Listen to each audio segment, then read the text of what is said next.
로이드 존스와 함께하는 로마서 묵상 10월 2일 묵상을 시작하겠습니다.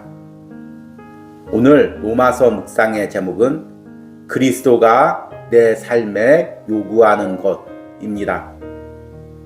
오늘의 로마서 말씀을 읽겠습니다. 로마서 8장 4절입니다. 육신을 따르지 않고 그 영을 따라 행하는 우리에게 율법의 요구가 이루어지게 하려 하심이니라. 아멘. 오늘의 로마서 강의 읽기입니다. 다음 단계는 왜 그것이 이런 방식으로 일어났냐는 것입니다. 하나님께서 자기 아들을 죄 있는 육신의 모양으로 보내시고 죄를 위한 속죄제로 삼으실 필요가 어디 있었느냐는 말입니다. 그 대답을 우리는 4절에 육신을 따르지 않고 그 영을 따라 행하는 우리에게 율법의 요구가 이루어지게 하려 하심이니라 라는 9절에서 찾을 수 있습니다. 율법의 요구가 의미하는 것은 무엇입니까? 그것은 율법이 더 이상 우리에게 요구할 것이 없다는 것입니다. 율법의 의로운 요구는 주 예수 그리스도의 위격 속에서 만족되었습니다. 율법은 순종을 요구합니다. 주 예수 그리스도께서 그것을 완벽하게 이행했습니다. 율법은 죄를 심판할 것을 고집합니다. 그리스도께서 심판을 당했습니다. 율법의 의로운 요구가 그리스도 안에서 완전히 이루어졌습니다. 그 때문에 우리는 그리스도의 몸으로 말미암아 율법에 대하여 죽게 되었습니다. 이것은 우리의 칭의를 의미하며 우리가 예수 그리스도의 의로 옷 입었다는 것을 의미합니다. 그러나 거기에만 머물지 않습니다.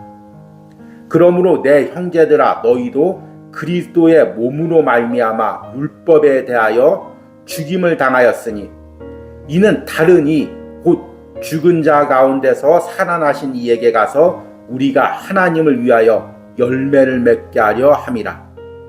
축복은 칭의에만 머물지 않습니다. 그것은 단순히 우리가 의로우며 그리스도의 의로 옷 입었다는 사실을 선언하는 진술에 불과한 것이 아닙니다. 그 이상이 있습니다. 우리는 하나님께 대하여 열매 맺어야 합니다. 즉 그리스도의 의로 말미암아 의롭다함을 받았다는 선언에 그치지 않는 것입니다. 전가된 의보다 더한 것이 있습니다. 역시 이 전가된 의도 존재합니다. 그러나 우리는 이 생에서 열매를 맺어야 합니다. 새로운 방식으로 하나님을 섬겨야 합니다. 아멘. 오늘의 로마서 해석입니다. 오늘은 오랜만에 새로운 구절 로마서 8장 4절 말씀을 읽고 이에 해당되는 로이드 존스 목사님의 로마서 강의 글을 읽었습니다. 오늘부터 남은 한 주간은 로마서 8장 4절 말씀을 묵상하겠습니다. 이렇게 한 주간 로마서 8장 4절 말씀을 묵상하면 우리가 함께 읽고 있는 로이드 존스 목사님의 로마서 강의 4권 내용이 다 마무리가 됩니다. 그리고 다음 주부터는 로마서 8장 5절 말씀 묵상을 시작하고 또 새롭게 로마서 강의 5권을 읽으면서 묵상을 이어가도록 하겠습니다. 오늘 로마서 8장 4절 한 구절을 읽었지만 이 4절 말씀은 우리가 지난주부터 묵상했던 3절 말씀과 밀접하게 연관이 되어 있습니다. 그래서 4절 말씀은 3절과 함께 읽을 때 그 의미가 더 분명하게 와닿습니다. 제가 3절과 4절을 연결해서 읽겠습니다. 율법이 육신으로 말미암아 연약하여 할 수 없는 그것을 하나님은 하시나니 자기 아들을 죄 있는 육신의 모양으로 보내어 육신의 죄를 정하사 육신을 따르지 않고 그 영을 따라 행하는 우리에게 율법의 요구가 이루어지게 하려 하심이니라. 아멘. 로마서 8장 3절과 4절에서는 그동안 우리가 계속 묵상했던 로마서 내용들을 압축하면서 하나님께서 율법이 할 수 없었던 구원을 어떻게 하나님께서 예수 그리스도를 통해서 이루셨는지를 이야기하고 있습니다. 3절과 4절은 네 부분으로 나누어집니다. 첫 번째는 하나님께서 율법이 할 수 없는 구원을 이루셨음을 선포합니다. 3절 초반부 내용이죠. 율법이 육신으로 말미암아 연약하여 할 수 없는 그것을 하나님은 하시나니. 그리고 두 번째는 하나님께서 그것을 어떤 방식으로 이루셨는지를 이야기합니다. 3절 후반부 내용입니다. 자기 아들을 죄 있는 육신의 모양으로 보내어 육신의 죄를 정하사. 그리고 세 번째는 하나님께서 왜 그런 방식으로 일하셔야 했는지를 설명하고 있습니다. 오늘 우리가 묵상해야 될 4절 후반부의 내용입니다. 우리에게 율법의 요구가 이루어지게 하려 하심이니라. 그리고 마지막으로 하나님께서 이렇게 예수 그리스도를 통한 구원의 방식으로 우리 삶에 어떤 결과를 가져왔는지를 이야기합니다. 내일 묵상해야 될 4절 초반부의 내용입니다. 육신을 따르지 않고 그 영을 따라 행하는 우리에게. 그래서 오늘 우리가 묵상해야 될 내용은 4절 후반부의 말씀인 율법의 요구가 이루어지게 하려 하심이니라. 이 말씀의 의미를 묵상하려고 합니다. 우리는 어제 예수 그리스도가 하나님의 아들이면서도 죄 없는 인간의 몸으로 오셨다고 말씀을 드렸습니다. 그리고 하나님께서 그렇게 하신 이유는 하나님의 공의에서 그 방법으로만 우리의 구원이 이루어지기 때문에 이런 방법을 택하셨다고 말씀을 드렸습니다. 그리고 그것이 오늘 말씀에서는 율법의 요구라는 단어에 함축되어 있습니다. 율법의 요구란 무엇입니까? 율법은 두 가지를 요구합니다. 첫째는 하나님의 말씀대로 사는 것입니다. 구약 성경을 읽어보면 계속 하나님의 말씀대로 살 것을 요구합니다. 그리고 하나님의 말씀대로 살면 하나님의 놀라운 축복이 주어질 것을 약속하고 있습니다. 이런 성격이 가장 강한 성경이 신명기죠. 그리고 신명기 28장에는 하나님 말씀대로 살면 어떤 축복이 주어지는지를 이야기하고 있습니다. 그러니까 율법의 요구의 첫 번째는 하나님의 말씀대로 사는 것입니다. 그런데 율법의 요구가 이것에 끝이지 않습니다.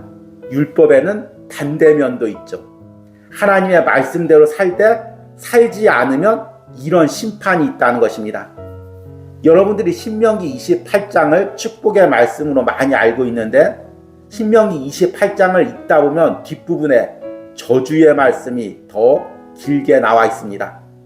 하나님 말씀대로 살면 이런 축복을 받는다. 그런데 말씀대로 살지 않으면 이런 저주를 받는다. 이 내용이 길게 나와 있죠. 그러니까 율법은 하나님 말씀대로 살라는 요구를 하는 동시에 그 말씀대로 살지 않았을 때 심판을 받아야 될 것을 요구합니다. 이것은 모든 인류에게 적용되는 하나님의 공의입니다. 아담과 하와부터 온 인류가 하나님 말씀대로 살지 않았습니다. 그래서 율법이 그것에 대한 심판을 요구하는 것입니다. 그런데 하나님께서는 그 하나님의 공의를 이루기 위해서 어제 말씀처럼 우리 예수님을 죄 없는 인간의 몸으로 이 땅에 오셔서 친히 육신으로 그 십자가에서 모든 죄를 감당하게 하셨습니다. 율법의 요구를 만족시킨 거죠. 이 부분을 오늘 로마서 강해에서는 이렇게 이야기하고 있습니다. 율법의 의로운 요구는 주 예수 그리스도의 위격 속에서 만족되었습니다. 율법은 순종을 요구합니다. 주 예수 그리스도께서 그것을 완벽하게 이행했습니다. 율법은 죄를 심판할 것을 고집합니다. 그리스도께서 심판을 당했습니다. 율법의 의로운 요구가 그리스도 안에서 완전히 이루어졌습니다.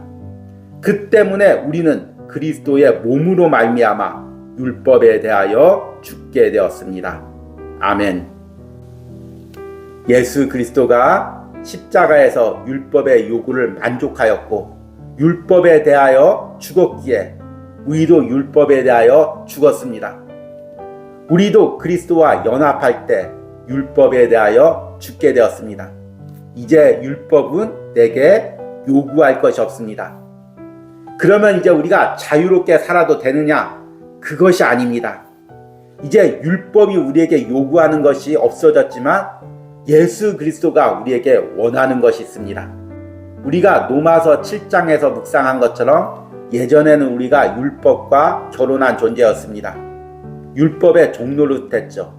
그래서 율법이 내게 요구하는 것들이 있었습니다.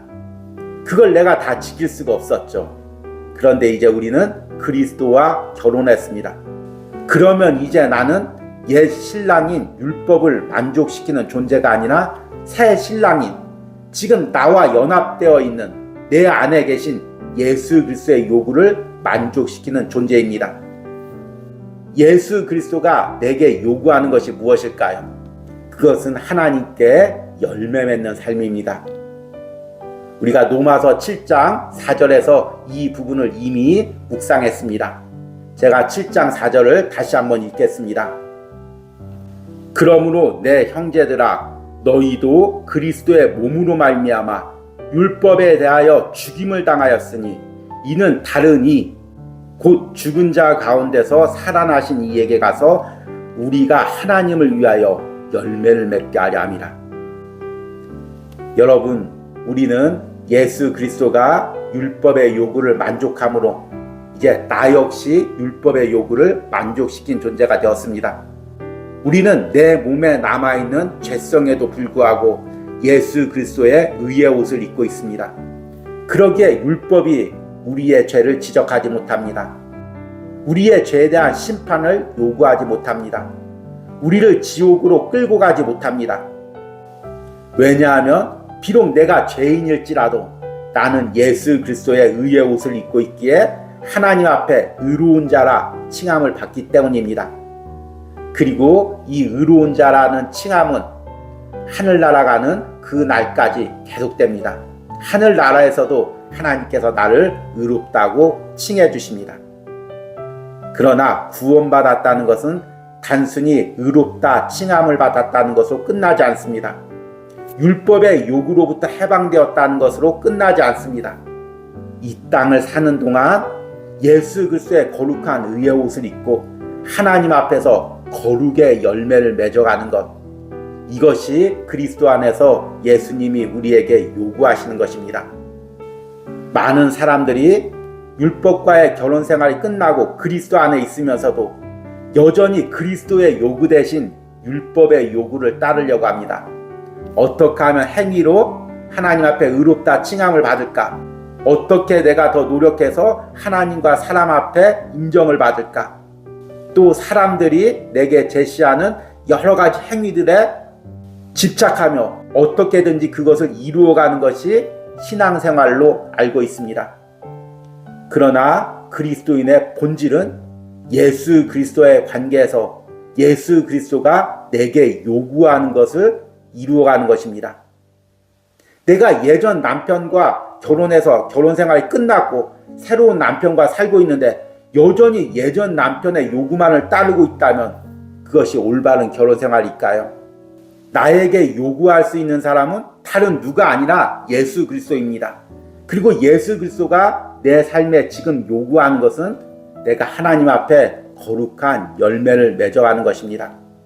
나의 행위뿐만 아니라 나의 중심에서 하나님 중심으로 하나님을 바라보며 하나님을 섬기며 중심으로 내 삶을 하나님께 드리는 것, 그리고 이를 통해서 내 삶에서 내 마음 중심에서 성령의 열매를 맺어가는 것, 이것이 그리스도가 내게 요구하는 것입니다. 그리고 그것을 내 삶에서 이루어 드리는 것입니다.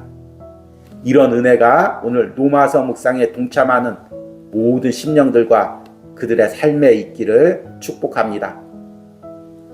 오늘의 적용과 기도입니다. 율법의 요구는 무엇입니까? 그리스도가 그것을 어떻게 이루셨습니까? 그리고 지금 그리스도가 내 삶에 요구하는 것은 무엇입니까? 이것을 이루어가는 삶을 살게 해달라는 기도를 드리시기 바랍니다. 우리 함께 기도하겠습니다. 육신을 따르지 않고 그 영을 따라 행하는 우리에게 율법의 요구가 이루어지게 하려 하심이니라. 아멘. 주님, 내가 이룰 수 없는 율법의 요구를 우리 예수님께서 친히 인간의 몸으로 오셔서 십자가에서 죽으심으로 그 율법의 요구를 다 만족시켰습니다. 그럼에도 불구하고 내 삶과 신앙에는 아직도 율법의 요구를 따르려는 본성들이 존재했음을 고백합니다. 이제 내가 율법의 요구가 아닌, 사람의 요구가 아닌, 누구에게 보여주기 위한 신앙이 아닌 예수 그리스도가 내 삶에 요구하는 것이 무엇인지를 깨닫고 그것을 행해드리기로 합니다. 내 삶에서 하나님을 위하여 열매 맺기로 합니다. 내 심령에서 하나님을 위하여 열매 맺기로 합니다. 사람들이 어떻게 판단하는가, 또 사람들이 어떤 가치로 나를 보는가가 중요한 것이 아니라 하나님이 보시기에 내 삶에서 하나님을 위한 열매가 있기로 합니다. 내 심령에서 그리스도가 주시는, 성령이 주시는 열매가 있기로 합니다. 주님, 남은 내 삶이 율법의 요구가 아닌 그리스도의 요구에 순종하는 삶을 살게 하여 주시옵소서. 내 삶이 하나님 앞에 열매 맺는 삶이 되게 하여 주시옵소서. 하늘나라 가서 하나님께 풍성한 열매를 드리는 삶이 되게 하여 주시옵소서. 이런 은혜를 오늘 노마서 묵상하는 모든 심령들이 깨닫고 그 길로 걸어갈 수 있는 은혜를 부어 주시옵소서. 예수님의 이름으로 기도했습니다. 아멘.